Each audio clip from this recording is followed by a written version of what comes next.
Ang ganitong gawain ay lubhang mapanganib at hindi dapat ginagaya. Kung kayo ay sumusubaybay sa mga snake rescue videos, malamang ay dumadaan din sa feed ninyo ang videos ng iba't ibang lalaki sa iba't ibang lugar na binansagang Cobra Kings. Kay dami nila at mukhang patuloy pang dumadami. Sa mga hindi pa nakakilala sa akin, ako ang kauna-unahan tinawag na Cobra King mula sa isang segment ng noontime show na Itbulaga noong 1980s, ang Book of Pinoy Records. Sa kulungang yan ay pinawalan ang mahigit 50 kobra na hinuli ko at inilagay sa kahon gamit lang ang kamay. Kayabangan siguro yan kung hindi nyo nakikita ang mga kalalakihang ito. Pero dahil nga nandyan sila, sasabihin nyo pa marahil, sisiw lang yung ginawa ko noon. At sa totoo lang, ang sikreto ko at sikreto ng mga kalalakihang yan, natuklasan lang namin ang totoong ugali ng kobra. Yes, kagilagilalas lang yan dahil hindi nyo talaga kakilala ang ahas. Madaling gawin yan pero hindi ko ipinapayong subukan. Bagkus ay gusto kong balaan ng gustong sumubok. Sa gawaing ito ay marami nang napahamak. Natatandaan niyo si Cobra King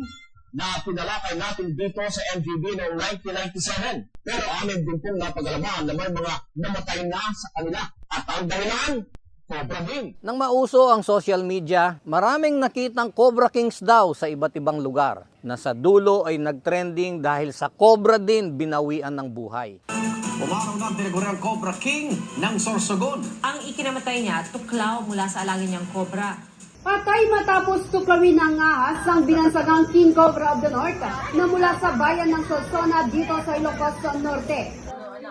At marami sa kanila naging kwento na lang. Pero hindi nagtitigil ang pagdami ng mga gustong magpakitang galing sa ahas. Sa inyong lahat na naglalaro ng cobra at nagnanais makilala, alam nyo sa sarili nyo kung paano nyo ginagawa yan. Alam ng kahit sinong sanay sa cobra na ang mga ahas nyo ay tinanggalan nyo ng pangil para sa inyong palabas. Yan ay torture sa hayop. Kung sila ay kailangan patayin dahil nagbibigay ng peligro, hindi po ako tututol at hindi rin po ako autoridad para magbawal. Pero ako ay laging magpapaalala, gumaganti ang kalikasan.